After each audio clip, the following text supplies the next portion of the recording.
Conforme a gente planejou ou decidimos, de estudarmos agora no início desse ano Apocalipse, meu tio está com papel e caneta aí atrás. Eu acho que hoje seria ideal escrever algumas coisas. Vou te dar algumas coisas para a gente ler e tudo mais. Então tá com ele ali o papel e caneta se você precisar. Talvez alguém poderia começar nosso tempo com uma oração por nós, e aí a gente dá uma começada. Então, quem desejar orar por nós, por favor, sinta-se à vontade.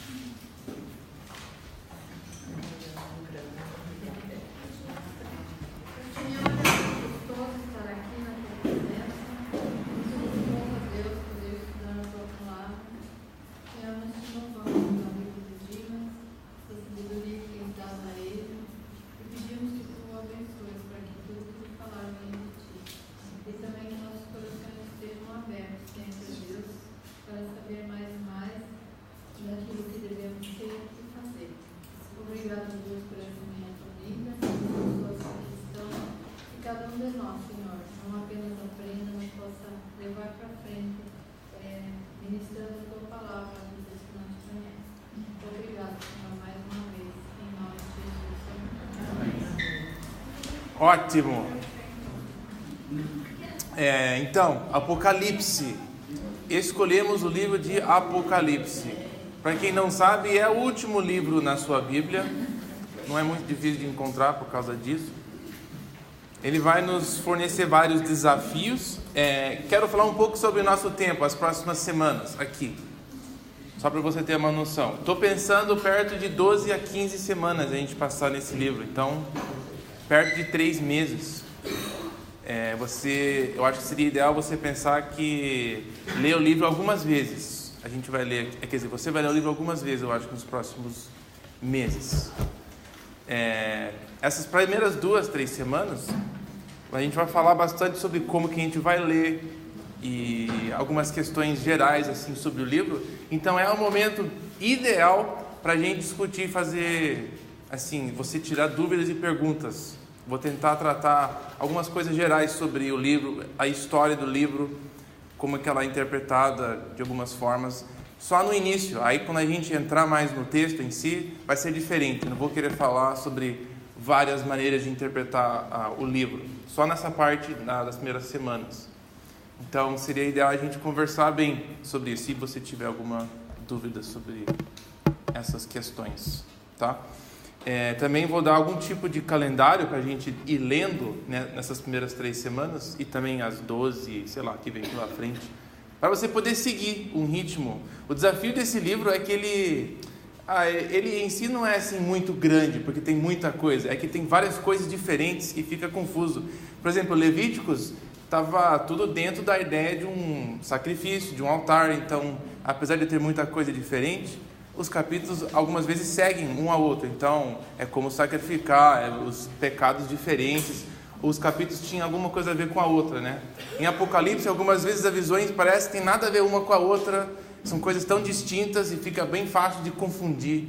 Então, o chave é de a gente ler ele como um todo, algumas vezes, para você ter uma noção do livro, onde é que fica. Então, no final de hoje, eu vou dar uma pincelada assim no geral, para você, quando você for ler essa semana e a próxima, você levar em mente, eu quero focar na minha primeira leitura em tais coisas, não nos detalhes, senão você vai se afogar nos detalhes. Então, o que mais que eu quero falar assim de forma introdutória sobre o livro? Gostaria de focar o nosso tempo no conteúdo do livro. O que eu digo com isso é de a gente sair daqui em 15 semanas assim, sabendo onde é que estão as coisas no livro. Talvez a gente não vai entender o livro totalmente, mas saber onde é que fica a visão da mulher que está na lua, estrela, ela está grávida, onde é que fica esse capítulo no livro, o que vem antes e depois, aonde que está as trombetas no livro, vem antes ou depois da besta que vem do mar, coisas assim. A gente quer saber onde é que fica as coisas. A gente quer ficar bem confortável, bem à vontade, tipo entrando numa casa nova, uma cidade nova, e você mais ou menos entendendo onde é que ficam os bairros.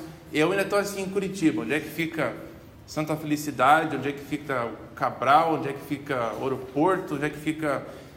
Você mais ou menos tem uma noção, isso aqui é ali, isso aqui é aqui, porque aí depois que a gente consegue entender onde é que ficam as coisas, que a gente está mais preparado para começar a tirar conclusões sobre o significado delas. Tá bom? Que mais? Eu acho que já dá para mim começar aqui o que eu ia escrever. Não sei se alguém já queria algum tipo de pergunta sobre o que a gente vai fazer aqui. Já quer perguntar? Quer começar já o nosso tempo com uma pergunta ou não? Por favor, façam perguntas, tá? Especialmente no início, porque é bom que você já fique mais à vontade o livro. Tá, então abre lá em Apocalipse 1, já vou querer ler os primeiros 3 versículos para a gente pensar nos princípios sobre o livro. Eu vou desenhar bastante hoje também e nas próximas semanas. Tem várias ideias assim que a gente precisa ter em mente. Sendo que é o último livro também é difícil, que a gente tem que pensar no livro da Bíblia toda. Esse vai ser outro desafio com o livro. A gente lê o Apocalipse em mente que ele é o último livro da Bíblia, então ele vai pressupor que a gente conhece a história toda da Bíblia, de alguma forma ou outra. Quero deixar isso muito claro hoje. Ele não vai contar assim, ele não vai falar coisas que você pode ler ele sozinho e mais ou menos entender. Ele vai requerer que a gente pense na Bíblia toda. Tá, vocês estão lá já em Apocalipse 1, eu quero ler o primeiro versículo. Na verdade tem muito aqui no primeiro versículo em si. A introdução do livro, ele diz assim: a revelação de Jesus Cristo, que Deus lhe deu para mostrar aos seus servos o que em breve há de acontecer. Ele enviou o seu anjo para torná-la conhecida ao seu servo João. Eu vou tentar só ler dessa tradução enquanto eu estou aqui, né? Não vou mudar. E você fique em uma só também. Vai ter algumas partes desse livro que vai ser bom a gente ter um contraste. Mas já no início aqui, revelação de Jesus Cristo. Alguém tem algo diferente do que revelação de Jesus Cristo? Por acaso? Desvendar alguns acontecimentos futuros. Isso é a primeira frase. Este livro desvenda alguns acontecimentos futuros que brevemente se darão na vida de Jesus Cristo. Continua? Não, já está bom, já é bem diferente, né? Você percebeu a revelação de Jesus, eles interpretam já ir um pouco além, né? Alguém mais, revelação de Jesus, alguém tem revelação sobre, revelação da parte de... Ninguém só está falando da revelação que Deus deu a Jesus. Que Deus deu a Jesus. Essa frase, revelação de Jesus, ela já nos desafia um pouco a entender o que é isso aqui, revelação de Jesus. Quando a gente fala de, isso aqui pode ser, até mesmo em português, né? A revelação que pertence a ele, tipo, a revelação que foi dada a ele, que ele vai dar para João ou para outra pessoa. Pode ser isso. Em grego ela é meio ambígua essa questão, porque ela pode ser essa pode ser outra. A revelação de Jesus pode ser sobre Jesus. Eu vou propor para você que essa seria a mais sensata na frase, em relação aos outros verbos que a gente tem na frase. A revelação de Jesus é uma revelação sobre Jesus. E de fato, isso aqui vai ser o meu foco nas 12 semanas. Este livro é sobre Jesus. Este livro revela algo sobre ele a nós. É uma revelação sobre a pessoa, sobre a obra, sobre quem ele já é, sobre o que ele vai fazer e etc. Mas o foco desse livro é isso aqui, que nós conheçamos. Conheçamos ou conhecemos? Conheçamos. Eu nem sabia falar isso. Agora eu sei. Legal. Conheçamos algo a mais, algo que não foi totalmente claro nos evangelhos, algo que estava faltando no Novo Testamento. No século IV, tem um historiador chamado Eusébius, cristão, e ele descreve a história da igreja até o quarto século, né? Então ele estava depois de Constantino, depois que o Império Romano foi meio que cristianizado, evangelizado. Eles não estavam sendo mais perseguidos, os cristãos. E ele relata para a gente a situação da igreja no tempo, né? Só que quando ele chega a falar sobre os livros da Bíblia é muito interessante, porque ele fala que até o 4º século a igreja continuava discutindo se deveria incluir Apocalipse no grupo de livros que eles consideravam inspirados, ou da parte de Deus. Então não era, até o 4º século continuava aquela disputa de o que é isso aqui, quem que escreveu isso aqui é mesmo? Será que foi João mesmo que escreveu isso? Esse livro ninguém entende muito bem, é sobre o que afinal e etc. Então, nos primeiros 4 séculos da igreja, teve discussões bem fortes sobre esse livro. Então a gente pensando que nós vamos agora entender tudo, só para a gente ter em mente isso, né? Que estamos bem mais distantes na época que ela foi escrita. Isso não significa que a gente não vai entender nada, mas a gente vai com um pouco de calma, né? De não chegar a conclusões muito rápidas, porque os primeiros leitores tiveram dificuldades também com este livro. Mas essa palavrinha, não tem como saber se era de ou sobre Jesus? Então, em grego não tem uma palavra aqui, né? São apenas Apocalipse e Jesus. Porque faz muita diferença, né? E as traduções interpretaram diferente. Sim, então quando eu... Uma aqui fala, a revelação que Deus deu a Jesus para ele mostrar para os seus servos o que vai acontecer. Tá vendo a frase? É sobre Jesus, né? Deus Sim. deu para Jesus a revelação. É que o resto da frase ela ajuda um pouco, mas se você traduzir uma outra parte da frase de outro jeito, que aqui está que Deus lhe deu, quem que é esse lhe? Se você já infere que é Jesus, você já é tipo um quebra-cabeça, você vai montando ele. Se você começar com uma outra peça aqui, você mais ou menos tem que colocar outra aqui.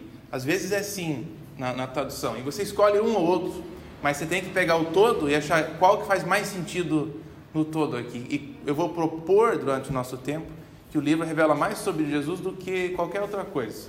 Então ele combina no livro, encaixa que muitas coisas que a gente vê no livro é mais sobre a pessoa, a autoridade e o poder de Jesus do que qualquer outra coisa. Você queria falar uma coisa, Karen? Sim, Lília, mas isso o Dimas até comentou, essa primeira frase só, né, na revelação de Jesus, esse D, mesmo no português, aí o tradutor manteve a ambiguidade, porque esse D pode ser, eu vou falar de laranja. Sim, e o autor manteve a ambiguidade. Então... Uma boa parte das vezes, se eu for entrar tecnicamente, a gente chama em grego a palavra Jesus, que segue Apocalipse, né, Revelação, ela está numa forma chamada caso genitivo. Uma boa parte, quando é uma pessoa que está no caso genitivo, geralmente ele é o assunto sobre a palavra. Então, tem alguns argumentos a favor, gramáticos, né, que essa primeira fase deveria ser compreendida como a revelação sobre Jesus, que já nos dá, assim, nós vamos começar assim, nós vamos enxergar o livro com essa lente. Isso aqui vai falar algo sobre Jesus. Então, o primeiro capítulo, se nós formos ler ele agora, ou se você já leu, você sabe que ele é sobre Jesus. Não é por acaso. E as cartas, elas começam com uma visão sobre Jesus. Capítulos 4 e 5 fala sobre algo que Jesus fez no céu. O livro é Jesus abrindo um livro, né? O livro todo de Apocalipse é Jesus se revelando a sua autoridade sobre a terra. Então isso aqui eu vou ficar voltando, vira e mexe, nesse assunto de... esse livro é sobre Jesus. Pode ser que a revelação é dele, mas afinal é sobre ele. Então vamos tratar desse jeito. Segunda coisa que é importante aqui anotar nesses primeiros versículos, é essa linguagem que fala assim, para mostrar seus servos, vou escrever aqui, para a gente não parece grande coisa, mas daqui a pouco eu vou explicar. O próximo ele enviou o seu anjo para torná-la conhecida. Só vou colocar isso aqui em português, torná-la conhecida. Essas duas palavras, talvez para a gente não chama muita atenção, né? Grande coisa. Mas em grego elas são duas palavras que são usadas frequentemente juntas no livro de Daniel. E isso é interessante porque nós vamos ver várias correspondências em Apocalipse com outros livros da Bíblia. Especificamente, se você quiser anotar aqui, 2 livros bem parecidos, Ezequiel e Daniel. Em vários sentidos, tipo a estrutura do livro. Vou viajar aqui um pouco. Apocalipse como um todo começa com uma visão de Jesus e quando Ezequiel recebe, ele quase desmaia, aí termina com uma visão de uma cidade. Ezequiel é a mesma coisa. Os primeiros capítulos, ele recebe uma visão, ele quase desmaia, o Espírito levanta ele, e o final do livro acaba com uma visão bem detalhada de uma cidade. Parece que ele baseia o que ele escreve na mesma forma que Ezequiel escreveu. Até, assim, a estrutura do livro, chegando numa guerra. Ezequiel é a mesma coisa. Você vai seguindo o livro, chegando antes dos capítulos sobre a cidade, em Ezequiel, tem uma grande guerra, Gog e Magog.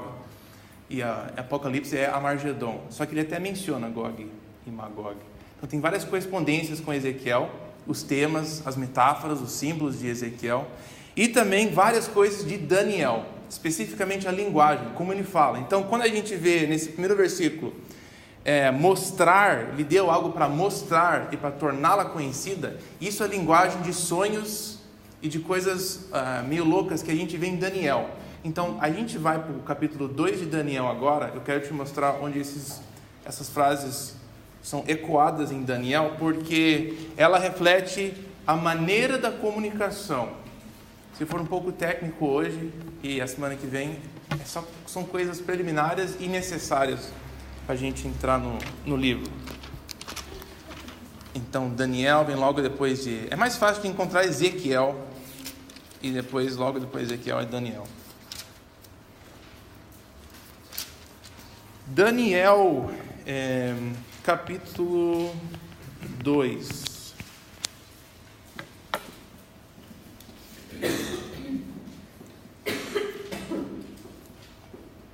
Daniel 2. É um capítulo enorme, não vou ler ele inteiro, mas deixa eu resumir o início.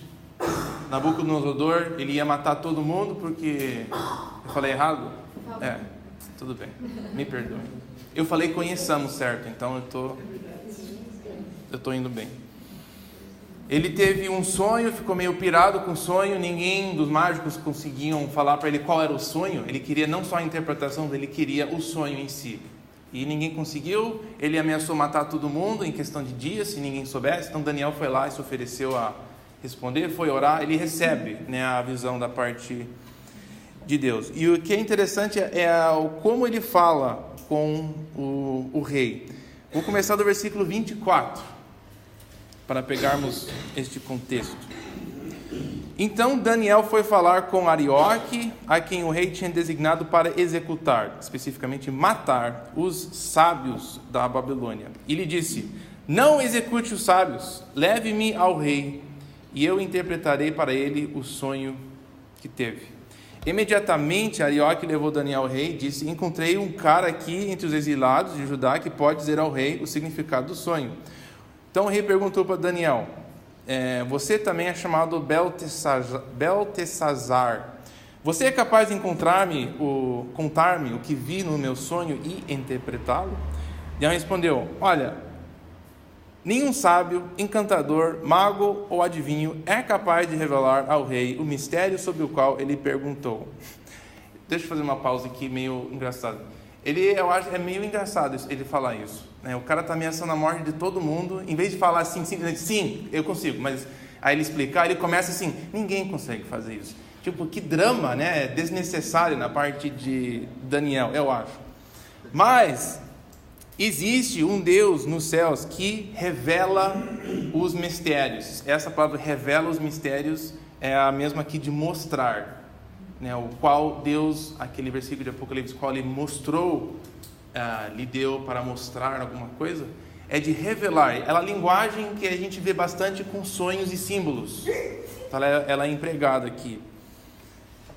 Onde é que eu me estava aqui? Mas Deus nos céus que revela os mistérios. Você vê essa conexão com esse verbo com mistérios, né? Mistérios são revelados, não são só contados ou descritos ou tornados conhecidos, eles são revelados, é um outro tipo de verbo. Ele mostrou, é a mesma palavra, mostrou ao rei o que acontecerá nos últimos dias. O que eu acho interessante aqui é esse revelar e mostrar, é o mesmo mostrar que a gente tem aqui, quer dizer, o mostrar de torná-la conhecida. Essa segunda frase que a gente encontrou no segundo versículo do Apocalipse, tornar conhecida é essa palavra aqui, mostrar. Como que foi mostrado ao rei o que aconteceria lá pela frente, né? Foi através de um sonho. E não é que o sonho em si era o que ia acontecer, ele representava algumas coisas. O sonho é de uma estátua. Então não era que no futuro teria uma estátua. A ideia do sonho é que ela representa alguma coisa, né? Então, para tornar o sonho, ou para ser mostrado algo, ela já, eu acho que é uma dica para nós, o uso dessas palavras, que tipo de livro que nós temos. É um livro que trata de questões que é compatível, ou já entra no padrão dos profetas do passado, que nem Deus mostrava e revelava várias coisas no passado, ele está fazendo a mesma coisa agora, só que dessa vez é sobre Jesus, a maior revelação sobre Jesus. Eu acho isso muito legal a gente pensar que nós vamos ler um livro que vai nos revelar algo sobre Jesus, principalmente. Então, por que deveríamos estudar Apocalipse? Por que vale a pena a gente enfrentar um livro grande, cheio de símbolos estranhos? Porque ele faz parte da revelação de Deus sobre Jesus. Nós temos os evangelhos, nós temos Paulo, mas no final de tudo ainda era necessário mais um pouquinho, digamos, né, para completar. E é neste livro que há as partes mais claras que Jesus é Deus. Os evangelhos, em nenhum lugar Jesus fala claramente: eu e Jeová, nós somos não só parceiros, amigos, ele não é só meu Deus e meu Pai, nós somos o mesmo. Apocalipse, sim. Apocalipse está muito claro que Jesus é Deus. Apocalipse deixa muito claro, além de qualquer dúvida, quem Jesus é. Então eu acho que não é coincidência isso. Então o livro é sobre Jesus. Em segundo lugar, esse livro ele tem uma conexão com os profetas do passado e nos indica que a gente vai ver muitos símbolos no livro, que vamos precisar de ajuda para entender, né? Talvez nós vamos ser que nem Nabucodonosor. Nabuco, isso aí. Nabu, fala só Nabu daqui para frente, mais fácil. Que nem o Nabu, nós vamos procurar ajuda para a gente entender o que é que a gente está lendo. Talvez a gente vai começar a sonhar com estátuas e com bichos estranhos à noite. Linguagem. Deixa eu falar uma coisa sobre essa linguagem que a gente vai ver. Eu vou chamar isso aqui de linguagem, e eu não sei se eu estou inventando essa palavra ou não, mas linguagem apocalíptica. Apocalíptica. E eu estou tirando apocalíptica, ela é dessa palavra aqui, né, de revelação de Jesus. Em grego a palavra aqui é apocalipse, que é revelar. Ela vem de duas partes. Apo, que é meio tipo tirando, né, saindo, e kalupto, que é de esconder. Então algo que era escondido, que agora está sendo manifestado ou revelado. Por isso que a gente tem revelação em português. Então linguagem apocalíptica é linguagem que é meio... vai desvendando algo que está escuro, oculto. Mas não que a intenção era de sempre estar oculto, mas era que ela estava escondida por um determinado tempo, para depois ela ser aberta, revelada, né? Ela tinha uma função. Por que a gente tem linguagem desse tipo? Por que Deus faz coisas assim? Por que algumas coisas ficam meio escondidas? Por que há linguagem desse tipo, né? Qual que seria o objetivo de Deus em falar desse jeito? Seria uma pergunta boa, né? Por que a gente tem uns negócios símbolos e confusos? Por que Deus deixa? Por que Ele não simplesmente fala o que Ele quer falar? Que só não fala: Jesus é Deus, está lá no céu. Por que tem que fazer? Temos todas essas coisas assim meio... Por que tem que falar que Ele tem uma espada saindo da boca, se Ele não tem uma espada saindo da boca? Por que tem que falar que Ele tem olhos que parece que tem chamas vivas, se não tem olhos com chamas vivas? Por que fala essas coisas estranhas, se não é de fato isso, né? Por que Ele fala que Ele está segurando as lâmpadas, quando de fato Ele não está segurando lâmpadas? Por que isso, né? Então eu queria dar duas respostas em relação à linguagem apocalíptica, ou digamos, duas razões que nós vemos linguagem apocalíptica em Daniel, em Apocalipse e em, na verdade, outras partes também do Novo Testamento. A primeira razão é algo que Jesus já nos ensina. Por que a gente tem linguagem estranha? Até mesmo Ele usa, Ele fala assim: quem tem ouvidos, então escuta. Tá, Jesus, mas todo mundo tem ouvidos, né? Meio óbvio isso. Ele começa a falar de formas estranhas, né? E ele disse, ele ensina que tinha dois propósitos, ele falar meio estranho. A primeira é de endurecer corações duros.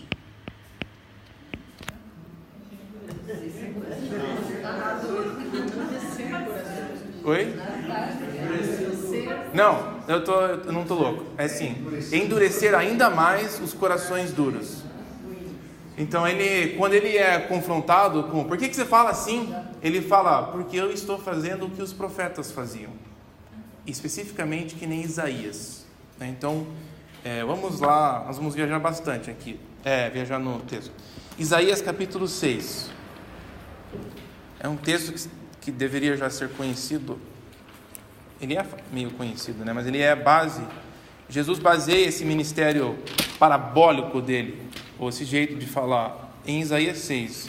E ele diz que ele estava apenas cumprindo a mesma função de Isaías. Isaías 6, enquanto vocês estão abrindo lá, a ideia é assim, né? Que uma das grandes razões que Deus mandou os profetas não era porque eles precisavam ouvir algo que eles não sabiam, não era porque eles precisavam ser avisados, senão eles não iam conseguir obedecer a Deus ou entender a vontade dele. Uma das maiores razões que Deus mandou profetas é que ele queria que a mensagem fosse falada e eles rejeitassem, para que ele pudesse agir. E o princípio disso a gente já vê com Faraó. Faraó já estava não ia soltar daquele povo, mas Deus mandou Moisés e o cara ficou insistindo e ficou repetindo, manda, deixa meu povo sair. Enquanto isso, Faraó foi se endurecendo e Deus foi capaz de se revelar cada vez mais, através de 10 pragas. Totalmente desnecessário 10 pragas para fazer o que Deus queria fazer. Mas ele queria se revelar o seu poder, sua autoridade, sua fidelidade. Ele queria se tornar conhecido para o futuro, né? Então, o alvo de Deus em endurecer os corações é de Ele mesmo se revelar através desse processo. É interessante isso. Isaías 6. Então, quando Isaías é chamado, Deus já tinha julgado o povo. Já estava numa situação horrível, né? Já não ia para frente aquele relacionamento de Deus e Israel. E aí ele chama Isaías para encaminhar esse processo de término entre Deus, não término, mas digamos o julgamento de Deus com o seu povo. Então ele faz assim, Isaías estava ouvindo Deus falar, versículo 8. Então ouvi a voz do Senhor clamando, quem enviarei? Quem vai lá por nós? Então Isaías, eu respondi, eu estou aqui, pode me mandar. Então Deus fala assim, eu quero que você faça o seguinte, vai lá para este povo e fala o seguinte, vocês estão sempre ouvindo, mas vocês nunca entendam, estão sempre vendo, mas não percebem nada. Então, Isaías, torne insensível o coração deste povo, torne surdos os seus ouvidos e feche os seus olhos, que eles não vejam com os olhos, não ouçam com os ouvidos, não entendam com o coração, para que não se convertam e sejam curados. Aí Isaías, nossa, mas até quando que eu vou fazer isso? Até eu destruir todos, até o julgamento vir, basicamente. E Jesus fala, eu estou fazendo a mesma coisa no meu ministério, enquanto eu anuncio a verdade, enquanto eu falo em parábolas, eu falo coisas difíceis de entender, o meu objetivo é de endurecer o coração das pessoas que já desobedeceram ou rejeitaram a Deus. Então, com a proclamação da verdade, dessa forma, nessa linguagem, em parábolas, em coisas confusas, a reação do povo é que ela vai rejeitar, vai ficar mais brava ainda. E isso aconteceu no bairro de Jesus, em Cafarnaum. Os caras rejeitaram ele em várias cidadezinhas ribeirinhas onde ele foi ministrar, principalmente em Jerusalém, né? Ele contava parábolas e os caras ficavam doidos. Não porque eles não compreendiam, é que eles não gostavam, né? Mas era um jeito de a pessoa ficar ofendida. É estranho isso, mas a linguagem apocalíptica, ela tinha a função de endurecer ainda mais os corações que já estavam duros. Então, se a pessoa ouvisse aquilo, aí não teria interesse, ela também ia largar. Não vou escutar isso aqui, não tem nada a ver, não estou entendendo nada. Tinha um efeito desse tipo, assim, de rejeição, de confusão, e isto era proposital.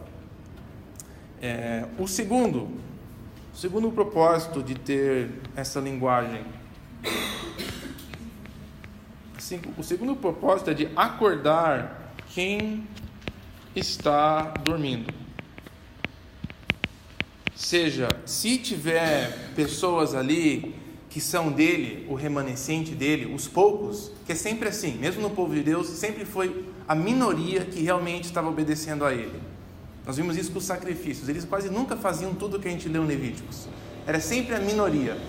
E quando essa minoria estava meio dormindo ou vacilando, essa linguagem apocalíptica era um tapa na cara para eles acordarem. O que vocês estão fazendo? Né? Essa linguagem chocava. Nossa, é sério? É isso que a gente está fazendo? Então o livro de Apocalipse, ela fornece coisas assim. É isso? Então quando a gente desobedece, é tipo a gente está bebendo o que a prostituta está nos oferecendo? É um choque no sistema. É para você enxergar mesmo as realidades espirituais. Vamos ver um exemplo disso lá em...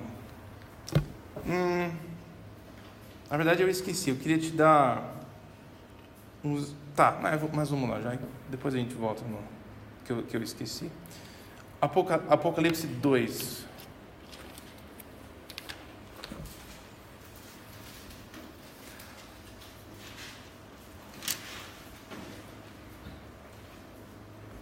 Apocalipse 2, a terceira igreja, Pérgamo. Então, começando no versículo 12. O jeito que ele vai falar aqui, ele fala de um jeito assim meio confuso. Ele vai mencionar algumas coisas do passado. Mas versículo 14 da carta. No entanto, eu tenho contra vocês algumas coisas. Você tem pessoas aí que se apegam aos ensinos de Balaão, que ensinou Balaque a armar ciladas contra os israelitas, induzindo-os a comer alimentos sacrificados a ídolos, praticar imoralidade sexual. Não era isso, eu me confundi, desculpa. Apesar desse aqui também ser legal, não era o exemplo que eu estou pensando. Tá, é a próxima carta, desculpa. Versículo 20. Versículo 20. No entanto, contra você tenho isso: você tolera Jezabel, aquela mulher que se diz profetiza.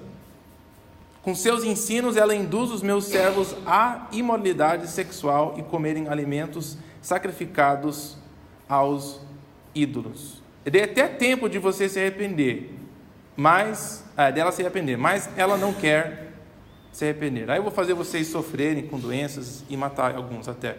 Mas versículo 20. Essa carta escrita às igrejas da Ásia não tinha uma mulher chamada Jezabel lá. Isso aqui é do passado do povo de Israel. Logo depois que o reino foi dividido dos filhos de Salomão e os outros, né? Tinha o reino de Judá e de Israel. É lá que surgiu Jezabel. Ela era a princesa de um império no litoral, totalmente pagã, e ela que introduziu o culto a Baal oficialmente no norte de Israel. Ela que começou essa bagunça, que era aceitável você adorar dois deuses e tudo mais. Então ele fala desse jeito, aqui nessa carta, não é literalmente uma mulher chamada Jezabel ensinando, mas ele fala assim: você tolera essa mulher, vocês são bons, vocês são fiéis em certas coisas, mas tem uma pessoa aí falando besteira e você acha que tolerar e não fazer nada está tudo bem, sabe? Eles deveriam levar um pouquinho mais de... ser mais um proativo, assim, não é só... tem uma mulher falando coisa errada, mas...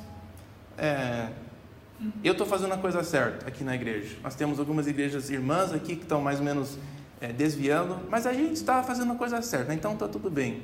E essa carta fala assim: não é bem assim, porque a realidade é que você está sendo que nem o povo do passado, e eu não vou aceitar isso. Você está tolerando algo, você deveria tomar uma iniciativa. Era um jeito de acordar eles assim. Você está deixando uma Jezabel, sabe? Essa linguagem tinha o efeito de provocar alguma coisa neles, sempre provocar uma ação. Então, linguagem apocalíptica, ela não tem o alvo de, sabe que daqui talvez 50 anos, talvez 1000 anos, vai acontecer algumas coisas. Talvez você vai ver isso ou não. Esse não é o objetivo de linguagem apocalíptica. A linguagem é fazer alguma coisa agora. Então os primeiros leitores, o objetivo é de chocar eles e tomar alguma postura diferente na vida deles. Então esses dois princípios com linguagem apocalíptica, ela vai endurecer o coração das pessoas que estão duras já, então vai deixar algumas pessoas meio bravas. Essa é a reação intencional da linguagem. E segundo, é para acordar a gente a realidades da nossa vida.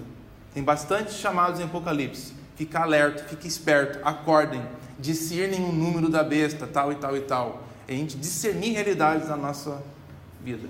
Nos ensinar sobre Jesus, endurecer algumas pessoas e acordar outras.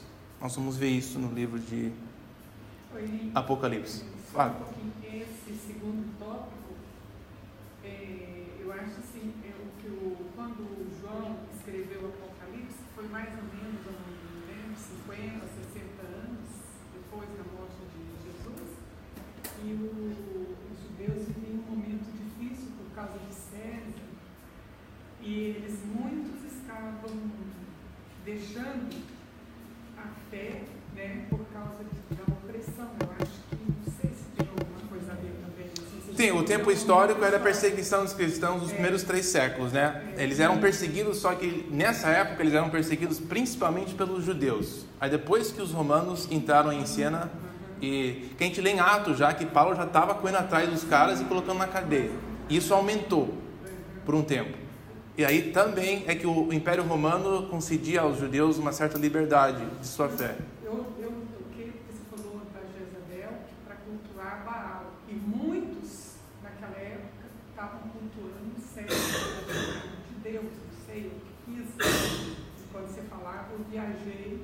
Sim, a gente vai ver bastante disso, uma crítica sobre o culto do César, né? Fiz essa... Não, tá certo. Eu acho legal que a linguagem, como ela é apocalíptica, né? Ela serve por todos os séculos, né? A gente sempre consegue aplicar. É diferente se fosse uma coisa mais clara, específica para a situação. Daí ia ser só para eles, né? Aí nesse caso vale para todo mundo, né? Continua valendo, continua atualizado. Sim, a gente quer começar com como que eles teriam recebido, né? Primariamente, que aí a gente tira o princípio e aí dá para a gente aplicar no nosso contexto. Mas esse é o desafio da linguagem apocalíptica, requer esforço da nossa parte, de entrar lá para o mundo deles e tentar ouvir melhor, né, qual que era o sentido disso aqui. Aí que fica a coisa difícil para todos nós, é de ouvir os mesmos símbolos com o mesmo impacto. E aí a gente traz para o nosso contexto de hoje. Sim, mas você não acha que caberia, talvez, também, além da questão da confrontação, da exortação, esse encorajamento, assim, que eu vejo também tem essa questão dramática positiva também, né? Quando fala dos banquetes, da revelação de Deus, que na linguagem profética geralmente tem, né? Só pensando que serve para isso também, né? Tem ao mesmo tempo essa questão, olha, vocês vão ser julgados, vai acontecer isso, acordem, mas ao mesmo tempo, olha o que espera vocês, vai acontecer isso, ele vai resultar no final. Sim, a revelação sobre Jesus vai dar muita esperança, né, sobre o que vai acontecer e por quê. Ao mesmo tempo funciona assim, os dois extremos. Legal. Então, linguagem apocalíptica, isso aqui é como a gente vai encarar o livro como um todo, sobre Jesus. E que mais que eu poderia acrescentar? Mais alguma pergunta? Eu acho que eu vou entrar em outra marcha aqui. Tipo, vou prosseguir. Aqui na descritiva aqui diz, Cristo, pelo menos na minha tradução aqui, Cristo enviou seu anjo para que por meio dele os seus servos não soubessem dessas coisas. Cristo enviou. É isso? Cristo enviou o seu anjo. Né? João contou tudo o que viu. Uhum. Então ele enviou um anjo, então ele sonhou que viu um anjo, ou ele enviou um anjo fisicamente para João? Eu vou adivinhar, eu vou seguir Daniel, eu vou seguir o mesmo padrão de Daniel. Daniel é semelhante. Ele ora, muitas vezes ele recebe um sonho, outra vez um anjo chega e fala. De qualquer forma, ele está descrevendo a visão. Ele não está descrevendo o que vai acontecer. O livro de Apocalipse é descrevendo a visão que ele viu ou recebeu. Ele não interpreta, entendeu? né? Ele só fala o que ele está vendo. Só em alguns momentos ele fala, isso aqui significa tal. Mas a boa parte do tempo ele só vai falar assim. E é que nem Daniel fez. Vai ser a mesma coisa que Daniel fez. É que a palavra que você talvez visualizou, seria um sonho.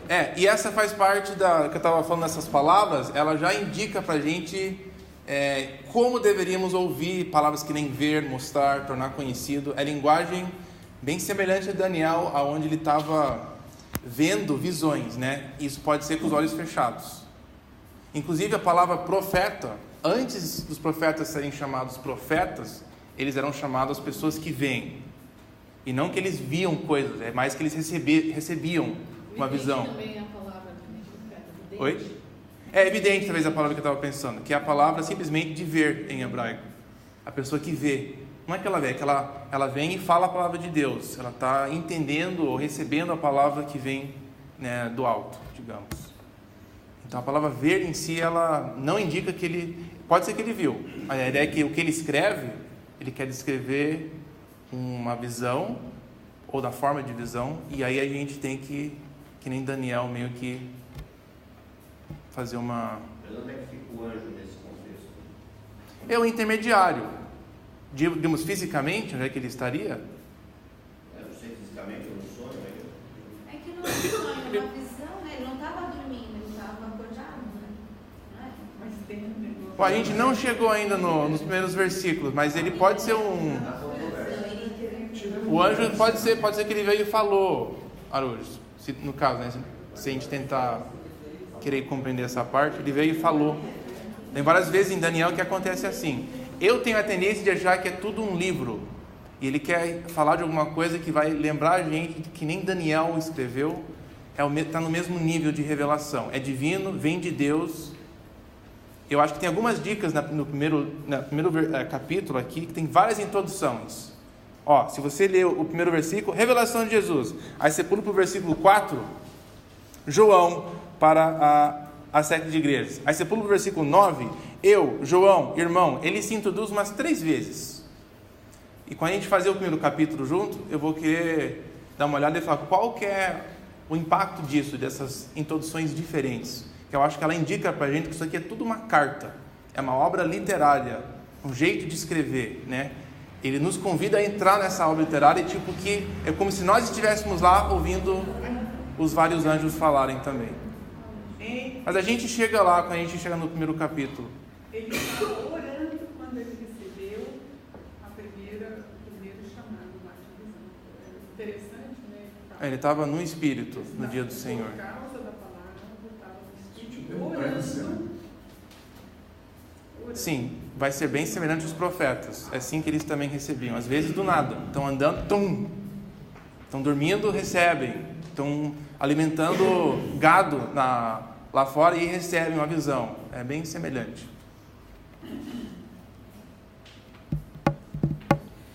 Eu quero focar nas correspondências literárias aqui de outras partes da Bíblia, para a gente enxergar um pouco algumas coisas, que ela não é única.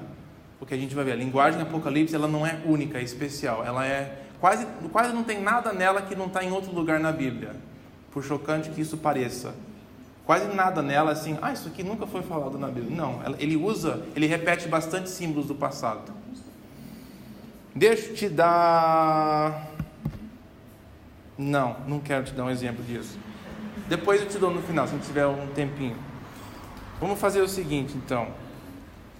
Vamos olhar um pouco do tempo, linha de tempo de Apocalipse, no sentido onde é que ele se encaixa para esses primeiros leitores. Que situação que eles se encontravam. Só para vocês terem uma noção, eu tinha planejado nós fazermos isso aqui hoje. Nós estamos aqui, agora. Então eu acho que a gente vai demorar essas primeiras 2 semanas no resto aqui. Aquela tabelinha que eu falo, aquelas 3 palavras-chave, quais são, por favor? A primeira é a... Oi? Não, aquela de 3, a linha de tempo, que eu sempre dou aqui. É a criação, o êxodo e aí o exílio. Nós vamos usar isso. Ela é muito útil. Só que eu vou colocar mais juntinho aqui dessa vez. Pois é. Aí nós temos o momento da cruz. Tá, e o que vem depois, né? Vamos colocar uma igrejazinha aqui. Legal.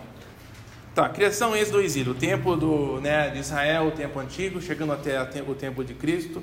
Essas cartas, elas vão ser escritas em algum momento aqui perto da cruz, né? Quanto tempo? Eu não quero falar sobre isso agora, mas é perto da época de Jesus, né? Seja 50 anos, seja 20 anos, estávamos ali, perto do final do primeiro século.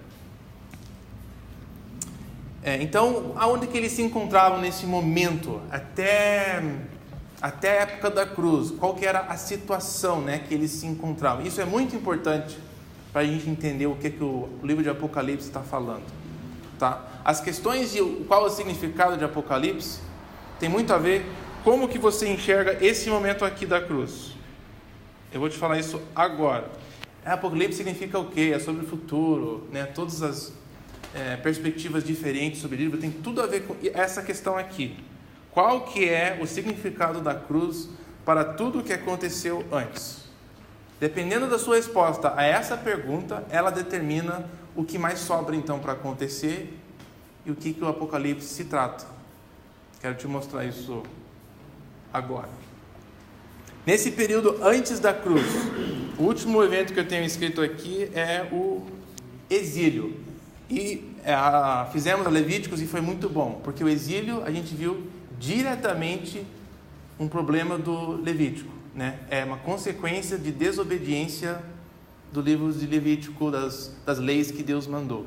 Era uma consequência inevitável, parece, mas foi exatamente isso que Levíticos fala: se desobedece isso aqui, eu vou te tirar dessa terra, né?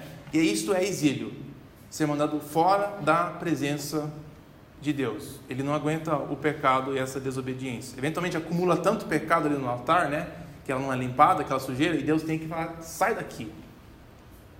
Essa história em si, ela é uma recapitulação, tá? Esse exílio da criação. É a mesma coisa. Deus criou o homem, deu uma lei para ele, desobedeceu, ele tinha que ser expulso da presença de Deus. A história de Israel, ela ensina melhor tudo isso. Ela repete a mesma história. Deus foi lá, formou o povo de Israel do nada, colocou numa terra bonitinha, ele desobedeceu, teve que ser expulso. Então é a mesma condição, longe da presença de Deus. Esta era a situação antes da cruz. Animação, eu não sei se é a palavra exílio, acho que traduzendo a história de Israel, né?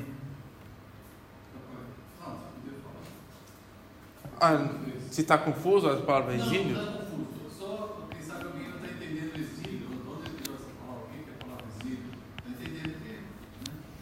Tá, só para deixar claro então isso. História de Israel. Entraram na terra depois do êxodo, ficaram lá, né? O reino de Davi, a monarquia e tudo mais, que até a gente estudou o ano passado. E por causa da desobediência, Deus os puniu, não só destruiu, mas também levou os cativos para Babilônia, Assíria, Egito, espalhado ali pelo Oriente Médio, fora da terra. Então o exílio descreve tudo isso que aconteceu, o julgamento contra o povo e tirando eles da terra. E a ideia é que eles estavam sendo afastados da presença de Deus, que Deus morava lá, a terra pertencia a ele. Então Levíticos fala que isso foi julgamento baseado na desobediência à lei. Então, Deus promete que um dia Ele iria resolver essa questão, né? E é aí que a gente precisa identificar algumas coisas. Vamos para Daniel 9, porque eu acho que na oração de Daniel 9, isso fica muito claro, que a situação que eles se encontravam no exílio, eles enxergavam claramente que era causada pela desobediência e eles estavam esperando Deus mudar isso. Daniel 9. E teremos que ler uma boa parte, porque temos que ler uma boa parte. Eu vou escrever o versículo aqui, estou gravando hoje, e os versículos que eu vou escrevendo aqui, vai ser bom você pode aproveitar e usar como leitura da próxima semana, porque nós não vamos ainda avançar até eu completar essas partes iniciais aqui. Então, pode considerar essas coisas parte da sua leitura, porque elas têm tudo a ver com o Apocalipse, tá? Vai encaixar muito bem. Então, Daniel vai fazer uma oração E dentro dessa oração, eu acho que a gente consegue enxergar, que ele se considerava ainda dentro do exílio, e 2, ele estava esperando Deus cumprir as promessas de terminar o exílio. Então, vamos lá, versículo 4. Vamos lá, falei tudo, né? Vamos fazer o primeiro versículo. Dário, filho de... Como é que fala isso aqui? Xerxes. Xerxes. Da linhagem dos Medos. Isso aqui parece filme de terror. Medos. Mas o mais engraçado é falar Medos. Foi constituído governante do reino babilônico. No primeiro ano do seu reinado, eu, Daniel, compreendi pelas escrituras, conforme a palavra do Senhor dada ao profeta Jeremias. Isso aqui se encontra em Jeremias 25, tá? Se vocês quiserem anotar e ver depois. Que a desolação de Jerusalém iria durar 70 anos. Então o exílio iria durar 70 anos. Por isso me voltei para o Senhor Deus com orações e súplicas, em jejum, em pano de saco e cobertos de cinza. Então, Daniel reconhece que a situação deles no exílio era causada pela desobediência, e Jeremias tinha falado que ia durar um certo tempo. Então ele quer saber quando que vai terminar. Ó Senhor, ele orando agora, versículo 4. Meu Deus, confessei. Ó Senhor, grande e temível, que mantens a tua aliança de amor com todos aqueles que te amam e obedecem os teus mandamentos. Nós temos cometido pecado e somos culpados. Temos sido ímpios e rebeldes, e nos afastamos dos teus mandamentos e das tuas leis. Não demos ouvidos aos teus servos, os profetas, que falaram em teu nome os nossos reis, aos nossos líderes, os nossos antepassados e a todo o teu povo. Eu sei que isso aqui não é sobre Apocalipse, mas você percebe que Daniel era um cara justo, obediente, já passou por muito, né? Os leões, aquele negócio lá, os amiguinhos também no fogo, eram pessoas boas. E ele se inclui aqui, né? Humildemente na oração dele. Ele não fala assim, os meus pais, os meus irmãos, o meu povo, sim, os ímpios. Ele também se inclui em termos da desobediência a Deus. Ele tem é interessante nessa oração isso. Tá, versículo 7. Senhor, tu és justo e hoje estamos envergonhados. Sim, nós, o povo de Judá, de Jerusalém e todo Israel, tanto os que estão perto como os que estão distantes, em todas as terras pelas quais nos espalhaste por causa da nossa infidelidade para contigo. Muito claro aqui, fomos espalhados, exilados por causa da nossa desobediência. O Senhor, ó Senhor, nós e nossos reis, nossos líderes, nossos antepassados, estávamos envergonhados por termos pecado contra ti. Ó Senhor nosso Deus, é misericordioso e perdoador, apesar de termos sido rebeldes. Não te demos ouvidos, nosso Senhor Deus, nem obedecemos às leis que nos deste por meio dos teus servos, os profetas. Todo Israel transgrediu a tua lei e se desviou, recusando-se a te ouvir. Por isso as maldições e as pragas escritas na lei de Moisés, especificamente até Levíticos, que nós estudamos, têm sido derramadas sobre nós porque pecamos contra ti. Isso é muito importante observar. O exílio que nós estamos vendo aqui, a condição do povo antes de Jesus era esta: nós estamos assim porque nós desobedecemos a lei. Precisamos ser resgatados do julgamento da lei. Versículo 12. Cumpriste a palavra proferida contra nós e contra os nossos governantes, trazendo-nos grande desgraça. Debaixo de todo o céu jamais se fez algo como o que foi feito a Jerusalém. Conforme está escrito na lei de Moisés, novamente ele se refere a isso, né? Toda essa desgraça nos atingiu, e ainda assim não temos buscado o favor do Senhor nosso Deus, afastando-nos de nossas maldades e obedecendo a tua verdade. É uma revelação muito louca de pensar que depois do exílio eles ainda não mudaram. Deus julgou, continuam desobedecendo. Então, como que isso vai ser resolvido, né? Se eles foram julgados por desobediência, depois de serem julgados ainda continuam desobedecendo, como que vai ter fim disso? O Senhor, versículo 14, o Senhor não hesitou em trazer desgraça sobre nós, pois o Senhor nosso Deus é justo em tudo o que faz. Ainda assim, nós não lhe demos dado atenção.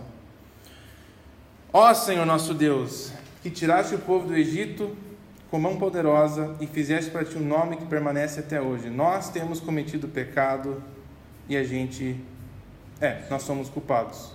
Agora, conforme todos os seus feitos justos, afasta de Jerusalém, da tua cidade, teu santo monte, tua ira e a tua indignação. Os nossos pecados e as iniquidades dos nossos antepassados fizeram de Jerusalém e do teu povo objeto de zombaria para todos os que nos rodeiam. Ouve, Deus, as orações e súplicas do teu servo, por amor de ti, Senhor. Olha com bondade para o teu santuário abandonado, e inclina os teus ouvidos, ó Deus, e ouve, abre os teus olhos e vê a desolação da cidade que leva o teu nome. Não te fazemos pedidos por sermos justos, mas por causa da tua grande misericórdia. Ele era capaz de basear o seu pedido a Deus na graça de Deus. Ele tinha certeza disso, né? Até mesmo no Velho Testamento, que muitos acham que não existia graça. Senhor, ouve, perdoa, vê e age, por amor de ti, meu Deus, não te demores, pois a tua cidade e o teu povo levam o teu nome. O grande pedido é que ele terminasse o exílio, né? Baseado em graça, misericórdia, especificamente nas promessas que Deus fez, que ele iria terminar o exílio eventualmente. Agora, nós sabemos que para ter o perdão de pecados, Deus queria que tivesse sangue derramado, né? A gente sabe que na lei de Levíticos ele prefigurou tudo isso, que ele queria resolver assim, teria que ter sangue para limpar toda essa sujeira. E Daniel pede, por favor, faça alguma coisa. Então Deus fala assim no versículo 20. Bom, ele vai mandar um anjo para responder, né? Mas aí a mensagem é o seguinte, no versículo 24. Vamos ler também 20. Já estamos aqui, já estamos meio um pouco atrasados. Então.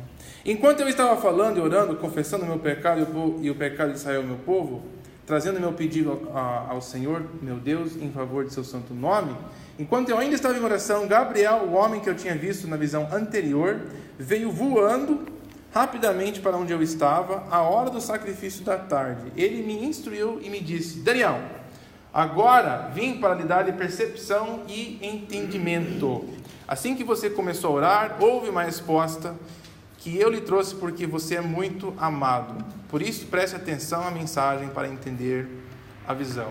Essas coisas indiretas, né? A gente vê a realidade espiritual que existe lá quando nós estamos orando, estamos buscando misericórdia, como parece que não só Deus está sabendo do que está acontecendo, mas a implicação aqui é que está todo mundo sabendo no mundo espiritual. Parece que temos uma audiência enorme nas nossas vidas sobre as dificuldades e tal. Todo mundo sabe quem você é amado, e a gente está trabalhando aqui com você. É bem interessante esse lance, que também a gente vai ver em Apocalipse. A gente serve como encorajamento para o povo. Talvez se sente meio abandonado. 24. 70 setes, né? Aqui está 70 semanas, mas 70 setes estão decretadas para o seu povo e sua santa cidade, a fim de acabar com a transgressão, dar fim ao pecado, expiar as culpas, trazer justiça eterna, cumprir a visão e profecia e ungir o lugar santíssimo, ou o santo dos santos. Vou terminar aqui. Que ele dá 3 coisas que vai acontecer de acordo com esse negócio, 70 semanas, ou 70 vezes 7. Não sei o quanto que a gente falou sobre isso em Levítico, mas Deus falou que ele iria punir o povo 7 vezes mais, né? Ele ia multiplicar por 7, ou seja, seria um julgamento completo. E o anjo aqui fala para Daniel que sim, tem acabado os 70 anos, mas eu vou declarar agora que vai ser 7 vezes mais, até Deus terminar tudo. E tem essas 6 coisas aqui, para o povo e a cidade, né, a fim de acabar com a transgressão. A ideia é que vai ter um tempo aí, mais para frente, e aí Deus vai encerrar a transgressão. Ele vai lidar totalmente com a transgressão. Vai dar o fim ao pecado. Ele vai resolver a questão do pecado. vai expiar as culpas, vai ter realmente um jeito de totalmente limpar a culpa de todo esse pecado. Vai trazer justiça, vai estar tudo certo. Ele vai colocar, vai acertar todas as contas. E vai cumprir visão e profecia. Eu vou fazer tudo, vou preencher tudo. Então daqui uns 70 vezes 7, sendo quando for, eu vou fazer tudo isso aqui. Aí ele narra assim como é que vai acontecer. Mas até o 70 vezes 7 ser completo, isso aqui não encerra. E parte da implicação é que até esse 70 vezes 7 não termina, nós temos ainda o exílio. O exílio vai continuar até 70 vezes 7. Essa é a grande declaração de Daniel 9. Nós estamos debaixo da culpa da desobediência à lei, e para Deus nos tirar debaixo disso, Ele precisa meio que desse tempo para encerrar tudo isso. Deu para entender essa lógica nesse capítulo, esses 6 propósitos do versículo 24. Isso é meio importante, até ele resgatar a cidade, perdoar o povo, vai demorar um tempo. Então, isso é importante por quê? Porque essa palavra de perdoar, perdão de pecados, ela está ligada diretamente ao final do exílio. Então, se Deus vai perdoar pecados, é porque Ele está encerrando o exílio.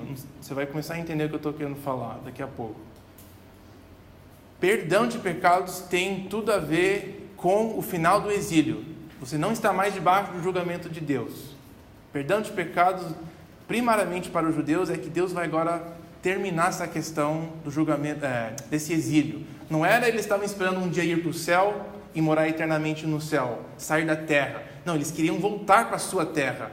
Isso só iria acontecer com perdão de pecados. Porque essa é afinal a razão que eles estão afastados. Esta razão que o homem foi expulso do jardim, por causa do pecado, né? Então, quando Deus completar tudo isso, Ele vai perdoar os pecados.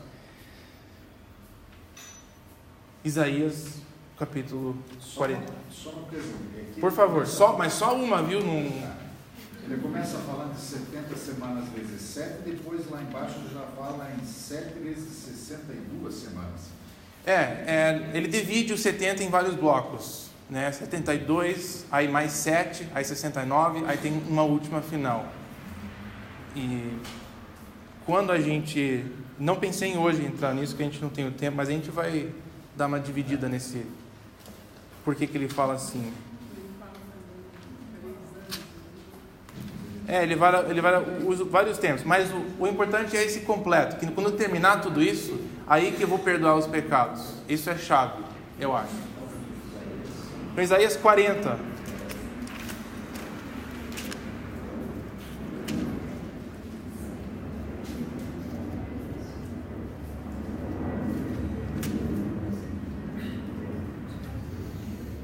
Uma palavra que era usada para descrever essa época, né? Então Daniel estava esperando a misericórdia chegar. O povo estava numa situação que eles ainda estavam esperando Deus perdoá-los, cumprir as suas promessas. Então, mesmo eles tendo voltado, eles eram escravos. Se a gente for ler, você pode ler Esdras 9 e também Neemias 9, orações parecidas. Mas ele fala a mesma coisa que Daniel, só que eles já tinham voltado para Jerusalém. Só que ele fala assim: Deus, a gente está aqui, mas não tem feito diferença nenhuma. Somos escravos da nossa própria terra. Continuamos debaixo do exílio.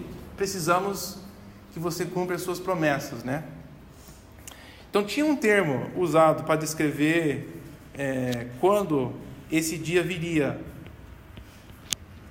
O dia que Deus ia perdoar, o dia que ele tinha terminado a sua ira contra Jerusalém, e quando ele mesmo voltaria e traria o povo de volta e cumpriria as suas promessas. Para os judeus, essa época do, digamos, exílio, né? Podia ser até a criação, mas especificamente eles se entendiam debaixo do exílio, dentro dessa era, digamos, atual. E eles estavam esperando a era que viria. Então a era que viria quando Deus terminaria o exílio. Então eles estavam na expectativa de uma próxima era. E essa era seria anunciada. Isaías 40. O profeta Isaías fala que um dia vai ter esse aviso. E vai ser assim. Versículo 1 do capítulo 40. Consolem, consolem o meu povo, diz o Deus de vocês. Pode encorajar Jerusalém e anunciem que ela já cumpriu o seu trabalho que lhe foi imposto, pagou por sua iniquidade e recebeu da mão do Senhor em dobro por todos os seus pecados. Ou seja, vai haver um dia em que vai ter uma declaração que terminou o julgamento sobre o povo. Versículo 3. Vai ser anunciado assim, vai ter uma voz que clama: no deserto preparem o caminho para o Senhor. Façam no deserto um caminho reto para o nosso Deus. Prepare a sua vida, se arrependa, porque Deus vai voltar e cumprir a sua promessa, vai acertar as contas, vai trazer perdão e tudo mais. Versículo 4. Todos os vales serão levantados, todos os montes e colinas serão aplanados, os terrenos acidentados se tornarão planos, as escarpas serão niveladas. O seu Deus vai acertar tudo. Essa é a ideia dessa imagem aqui, apocalíptica. A glória do Senhor será revelada e juntos todos a verão, pois é o Senhor quem fala. Não me esqueça de voltar nesse versículo. Eu acho que eu vou terminar com esse versículo. A glória do Senhor será revelada. Uma voz ordena: clame. E aí eu pergunto: mas o que eu vou clamar?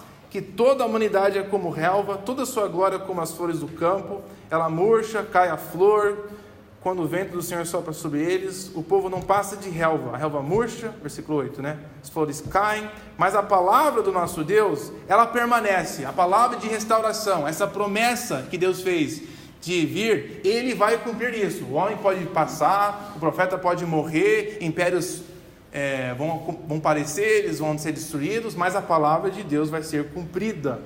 Você, versículo 9, que traz o evangelho a Sião, suba num alto monte.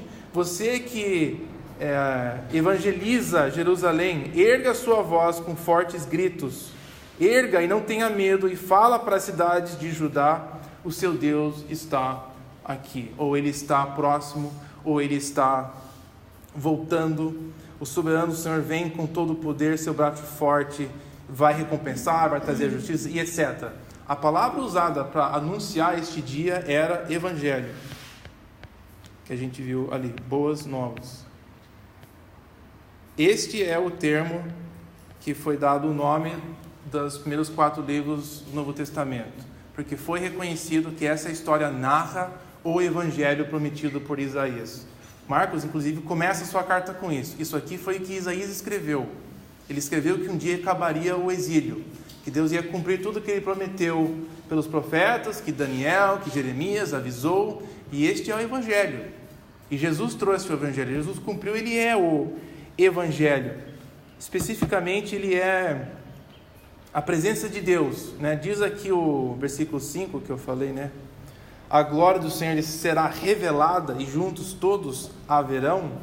Livro de João, o evangelho que a gente está lendo, nos primeiros 18 versículos, fala que a glória do Senhor foi revelada completamente na pessoa de Jesus. Nunca foi compreendido como que isso aqui aconteceria, A glória do Senhor será revelada. Mas os evangelhos querem deixar claro que Isaías foi cumprido na pessoa de Jesus. Ele em pessoa revelou toda a glória de Deus, mas a grande implicação de tudo isso é que ele acaba com a época do exílio e ele dá início a uma nova era. Então, a cruz, como eu falei, ela vai determinar como que a gente entende algumas coisas. E se nós enxergarmos ela como o término da velha era e o início de uma nova era, ela vai nos fornecer uma base diferente de ler o livro de Apocalipse. Especificamente, essa era a era messiânica. E nós vamos ver que quando Deus ia trazer essa nova era, ela é um pacote. E eu vou te dar os versículos para você ler, e semana que vem a gente dá uma olhada em todas elas, tá? Mas a ideia é que o pacote dessa nova era é uma série de coisas. E o Evangelho declara, Jesus declarou o Evangelho, Ele viveu o Evangelho, e em nós Ele está cumprindo o Evangelho. E tinha várias expectativas da época passada sobre o que aconteceria na próxima era de vir. E você não podia ter uma sem a outra. Não tem. Não tem como você ter o sacerdócio restaurado e o templo restaurado se a cidade não for restaurada. Não tem como você você ter a cidade restaurada e não ter um Davi lá dentro. Porque a cidade só é restaurada quando o rei está de volta. É o retorno do rei. E não tem como ter o rei se não tem um povo lá dentro da cidade. E não tem como ter um povo se Deus não voltou já e os trouxe pelo deserto para novamente morar na cidade. Tem que ter o povo. Tem que ter Deus. E Deus só vai trazer o povo depois que Ele derramar o seu Espírito. É uma série de coisas que vão acontecer juntos. E creio que os evangelhos já estavam declarando isso. E Apocalipse quer deixar mais do que claro que Jesus é esta pessoa que cumpriu essas expectativas, né? A revelação sobre Jesus, sobre o que Ele fez e como foi muito inesperado, como Ele cumpriu tudo isso. Então, vou passar os textos que nós iríamos ler aqui sobre essas expectativas da era messiânica. Vai passar por e-mail? Posso passar por e-mail, é mais fácil do que escrever aqui? Pode. Posso passar, escrever? Escrever, então vou escrever e só explicar um pouco, mas eu também passo no e-mail, pode ser também? Pode ser. Seria que encerrasse logo? Não. Tá, vou te dar então algumas passagens a gente leu Daniel 9, né? Mas da era exílica, que você pode ler também, que contribui. Eu já te falei de duas, né? Esdra e Neemias. Creio que as duas, no capítulo 9, você pode ler orações que vai revelar a condição daquela época.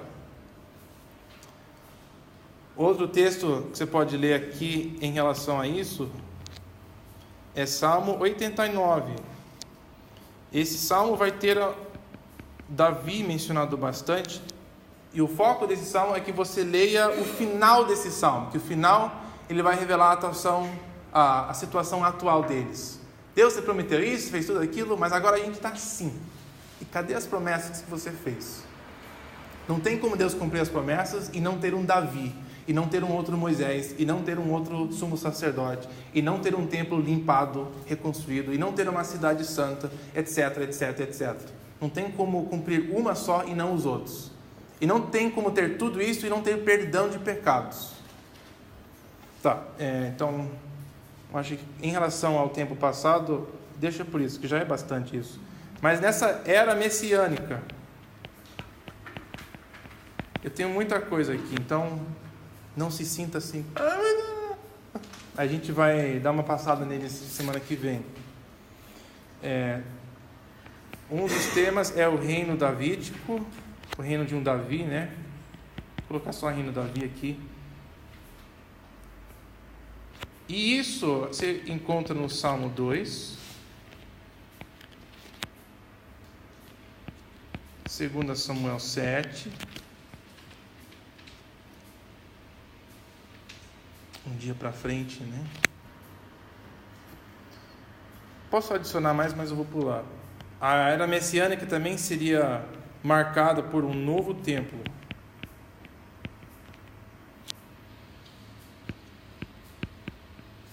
Vou colocar aqui Zacarias 6,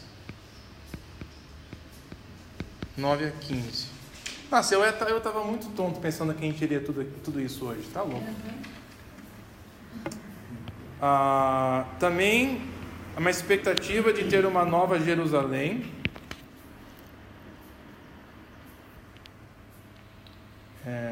Começa com Isaías 65. Se você quiser, tá afim, é um pouco mais difícil de ler, mas Ezequiel, os capítulos 40 a 48, tem a descrição de uma cidade nova também, bonita e tal. Mas é fácil se perder ali no Ezequiel. Deus promete também que não tem como ter um novo povo e tudo mais se Deus não ter uma nova aliança, onde o Espírito dele habita no seu povo. Isso é Jeremias. Uma nova aliança.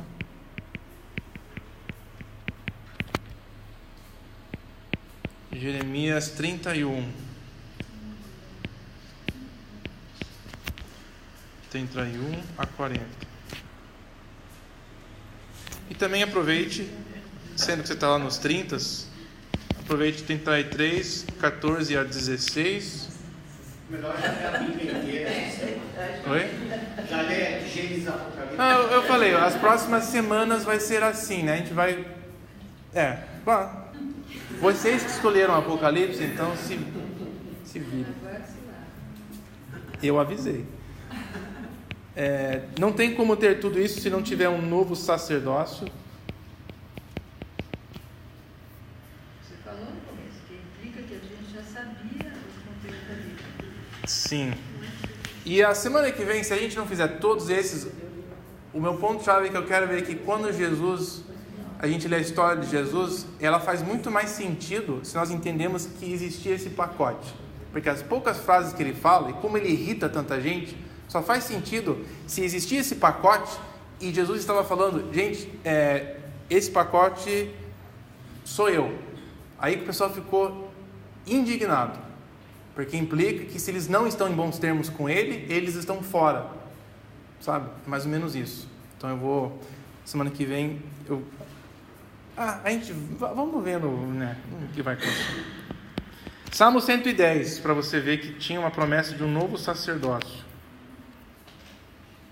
E claro, teria que ter a presença de Jeová novamente, porque ele foi embora do templo. Ezequiel diz que ele some, aquela glória, o Shekinah, vai embora do templo e nunca voltou. Mesmo com o novo templo construído por Herodes e toda aquela beleza lá que eles tinham, templo incrível, maior do que Salomão, a glória de Deus nunca estava lá.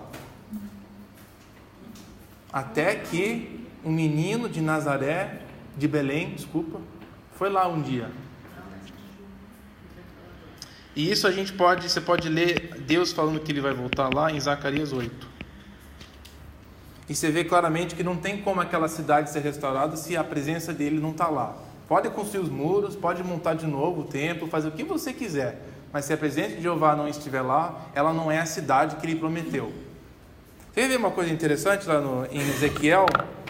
Eu lembrei agora. No final de Ezequiel, é uma pequena dica. A cidade toda, maravilhosa, linda, tem tudo, um monte de coisa legal, mas o que faz ela funcionar é o último versículo de Ezequiel.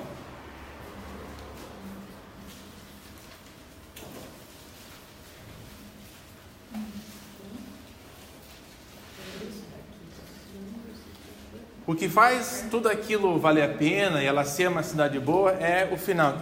Deus está aqui. E isso só acontece quando o exílio terminar. Então, uma das questões que a gente quer tratar é se a cruz realmente terminou o exílio. Porque se ele terminou o exílio, ele deu início à era messiânica. Isso tem tem um impacto enorme no que a gente espera pelo futuro. Se a cruz deu início a essa nova era ou não, né? Essa frase, o que marca a cidade de Deus é que a presença dele está lá. Tá bom? Você tem os versículos e a gente vai caminhando aos poucos. Alguma pergunta sobre algo? Esclarecer alguma coisa da leitura? Deixa eu falar mais uma coisa sobre Vocês têm mais 5 minutos que eu posso? Sim, vocês têm 5 minutos. Vocês já estão aqui um tempão, né? Já não me dando aí, Deixa eu falar mais uma coisa aqui. Sobre que vocês também... Digamos que você não quer ler tudo disso essa semana e você vai deixando para depois, tudo bem. Se for fazer isso, faça isso aqui, tá? A primeira leitura de Apocalipse, que eu quero que você faça, tem que ser uma leitura rápida. Você não pode ficar parando em um monte de coisa. Olha, o que é isso aqui? Que tipo de joia é essa? Não faça isso. Vai que nem um louco assim e lê o livro rápido. E você tem que perceber algumas coisas. Eu quero te dar uma divisão que nós vamos usar aqui. Tá? Eu vou dividir o livro quase no meio. Tá? De 1 a 11 e depois de 12 a 22. 1 a 11 e aí 12 a 22. Isso vai ser importante porque, especialmente você fez aquela pergunta, Araújo, sobre viu, não viu. E algumas vezes a gente pensa assim, ele estava apenas escrevendo o que ele viu, né? digamos que ele viu tudo. Legal, ele viu aquilo. Mas para a gente enxergar como é organizado esse livro, ele organizou o que ele viu então, de uma forma bem específica. Tem algumas repetições que pensa assim, isso aqui não é aleatório, sabe? Aí eu vi isso, depois eu olhei para cá e eu vi aquilo, aí depois eu vi aquilo. Não é organizado de acordo com o que aconteceu. É organizado tipo, eu quero comunicar algo para você. Então vou colocar isso primeiro, vou ter isso. É uma estrutura muito bem embolada. Então é outra dica de que ele estava, comunicando algo, até mesmo através da estrutura. Vou dar algumas coisas chaves aqui, tá? Rapidinho, para vocês. O que a gente vai ver? Uma visão inicial no primeiro capítulo. Deixa eu ver se eu lembro isso aqui. Cartas. Nossa, ele vai falar um monte de coisa aqui. Não vai ser muito. Só bastante. Aí nós temos outra visão. Começa a pensar que esse livro tem uma lógica maior, tá? Aí daqui, começando eu não vou fazer agora a lista, mas do 6 até 11, nós vamos ver uma série de coisas. Primeiro a gente vai ver 6 selos. Depois vai ter outra visão. Aí vai ter o 7º selo. E aí nós vamos ter 6 trombetas. Aí nós vamos ter outra visão. Aí nós vamos ter a 7ª trombeta. Você já vê que esse negócio de ter 6, pausa, uma visão, 7. 6, pausa, uma visão, 7. Já é um tipo de dica que, isso aqui não é aleatório, né? Ele está fazendo um negócio aqui. Então perceba quando você for lendo rapidinho que tem 6, pausa, 7. 6, pausa, 7. Aí a segunda metade do livro parece que é outro livro. Aí que começa algumas coisas absurdas. É na segunda metade que fica bem louco as coisas. Tem prostituta, tem besta, tem fogo, tem um monte de coisa louca. Até que também tem coisas loucas na primeira metade também. Mas a segunda metade tem uma mulher no céu, ela dá luz, tem um dragão que quer comer o filho. Parece coisa de filme que a gente vê. Filme de ficção. Tá, então a gente começa com uma série, nem vou colocar, que tem muita coisa, série de visões.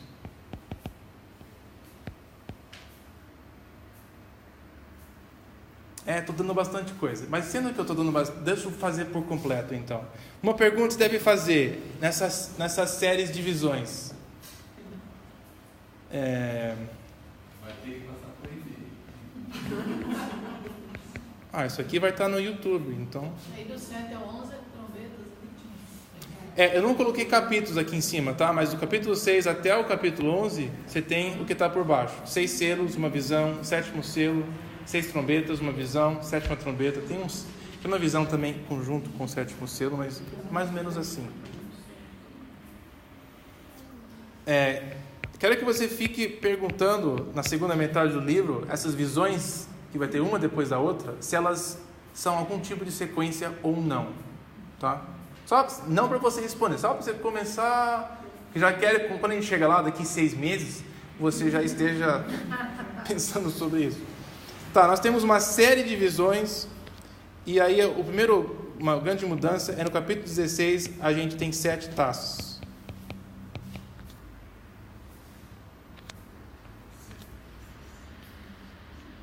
Você vê que ela já mudou, não é 6 e 7. Ela já é outra coisa aqui. O ritmo da segunda metade é bem diferente.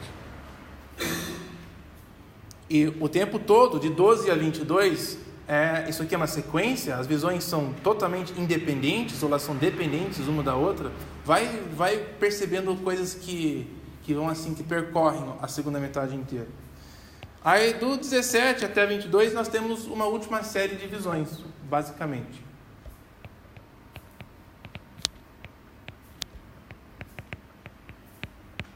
A segunda metade não é tão assim louca. Mas temos só as 7 taças, uma série de visões que vem antes, uma série de visões que vem depois, E conforme a gente for indo, a gente vai querendo colocar ordem nisso. Quero que vocês... Vai demorando, né? Então não se preocupe, não vai ser demais. Aqueles 7 taças não é versículo 7, é capítulo 7. Não, é no capítulo 16. Mas a gente só vai... O meu alvo, como eu falei, a gente poder ver um negócio deste e saber, isso aqui é aqui, isso aqui é aqui. Talvez a gente não saiba o significado de tudo, mas eu quero que vocês tenham uma noção de aonde ficam as coisas no livro. Que eu acho que é muito mais interessante a gente pensar, nossa, isso aqui veio depois daquela visão. É interessante pensar como mudou. Porque tem coisas, digamos, nas cartas, que são faladas nas cartas, que percorrem o livro todo. É engraçado Deus falar umas coisas para as igrejas, nas cartas, aí você vê elas acontecendo nas visões. Tipo, não é aleatório isso.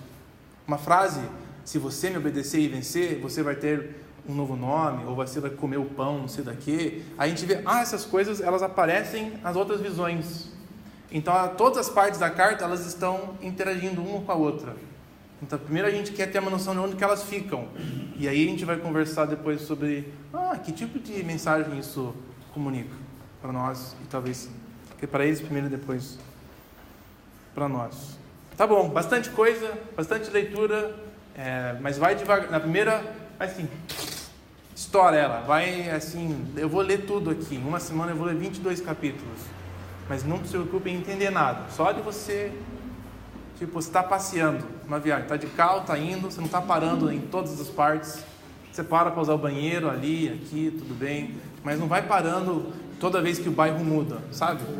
Fica no carro e você só pensa assim, tinha bastante montanhas, tinha praia, tinha bastante árvore, ou não, era seco, estava chovendo, tinha sol. Só nos gerais, sabe? Como é que é o geral disso aqui, do livro? Então esse é o objetivo.